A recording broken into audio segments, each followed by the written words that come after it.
Hi everybody, welcome back to another video, and today I want to speak about, do we really need friends? So today's modern world where we can have everything delivered to our doorsteps, we can have food, we can work from home, and we have a lot of entertainment. Why do we need to have interpersonal or face-to-face friends when we can have all of this from home? Well, very simple. Because if we don't have friends in the real world, our mind will create parasocial relationships. But before we continue to that definition, let's look at Mary Shelley's Frankenstein. So there's a chapter in the book where the monster is running away. He's been created. He's scared. He doesn't know what's happening, but he's being neglected and ostracized by the people he encounters. So he runs into a little cottage in the woods, and next to the cottage there's a little wooden shelter, and that's where he hides.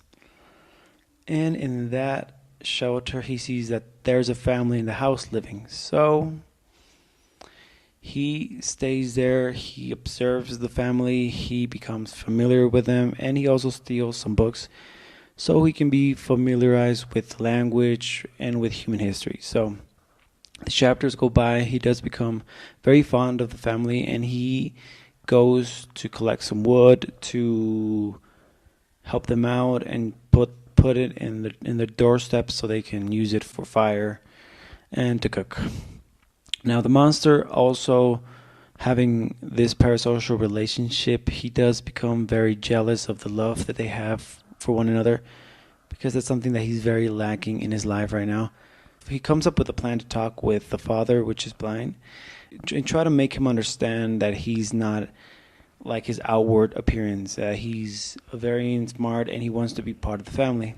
So the son, which is named Felix, and the daughter, which is named Agatha, go out, and he tries to do that. But sadly, the sons come back early, and they see the monster talking to the old man, and they freak out, and they beat him, and the monster runs away.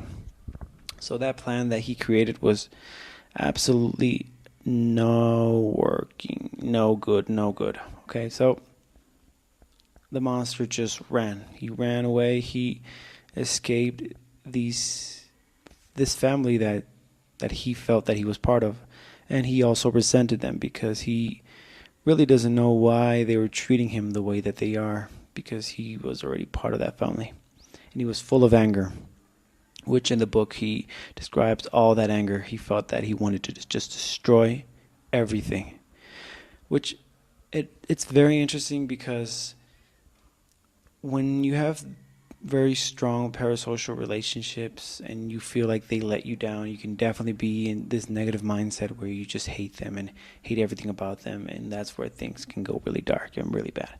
But let's continue. So this got me thinking, do we really need friends? Well, yes we do, because if we don't have friends, our mind will create parasocial relationships.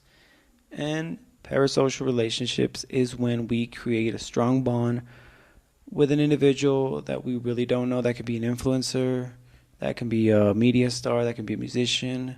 It's just a very one-sided relationship.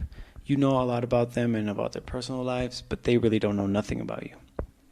And this is where we can go to the pros and the cons. For the pros, we have obviously people that we can look up to, people that are part of like role models to us that help us improve on our daily lives. So that could just be having people that you like as a hobbies, sport athletes, people that make you also want to improve on your life. That's something that's really good. I don't know how you spell role models. You can have a role model. So those are individuals that you look up to that can help you have new hobbies. So it's something that's more good on your life. But then we go to the crazy fans. And that's when we have this negative aspect of parasocial relationships. And we can also go back and see that on the monster, even though you do feel a lot of sympathy for him because it was not anything bad he did. It was just his circumstances that made him feel that way. But these negative aspects can become very dark very quickly, and the bad thing about this is we can fall into parasocial relationships very fast, especially in this modern age where we have a lot of cell phones. We have a lot of things to look at, and we can create relationships with people that we may never know, and we can just fall down this path of being very, very close with them, but in reality we really don't know them.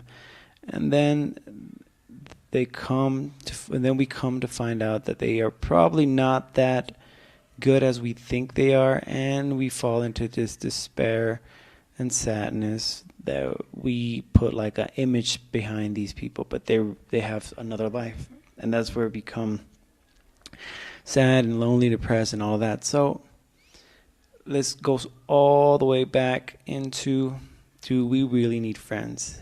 Well, like I mentioned before, yes, but it's not just a big yes.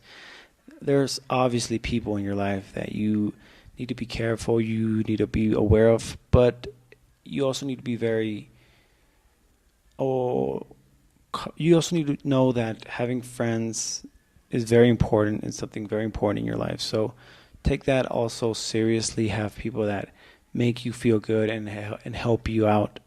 And if you also have people that are just not good for you, leave them. I'm more of a centrist when it comes to this. I'm not a huge individualistic person, but I'm not a big community guy. I prefer being in the center, having friends, but not a lot of friends where I know everybody and everybody knows me. So be very cautious of this. Be very cautious of parasocial relationships, especially if they're going back on these negative aspects. But if you do have good role models and people that you can look up to, there's really nothing that bad to be aware of or to be cautious about. So this is today's video, guys. What do you guys think? Do you guys have parasocial relationships? Do you guys have a lot of friends? Do you guys have no friends? What do you guys think? I'll see you in the next video, and peace out.